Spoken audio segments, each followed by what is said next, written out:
पूर्ण अभ्यास केल्याशिवाय कोणत्याही व्यवसायात उतरू नका।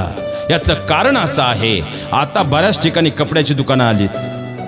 बरं, ह्या महिन्यात ज्या कपड्याच्या दुकानात आपण जाऊ, आम्ही तर उद्घाटनाला जायचं सोडून दिलंय, कारण ह्या महिन्यात उद्घाटन, पुढच्या महिन्यात बंद।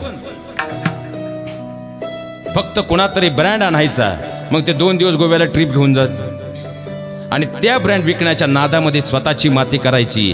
हात जोडून तुम्हाला विनंती करतो, त्याचं दुकान चांगलं चाललंय, त्याचा व्यवसाय चांगला चाललाय, म्हणून आपल्यालाही त्या व्यवसायात यश मिळेल असं कधीच नसतं। आणि फक्त त्याचं चांगलं चाललंय म्हणून आपण तो व्यवसाय करायचा, यामध्ये आज आपली 30% पिढी आहे।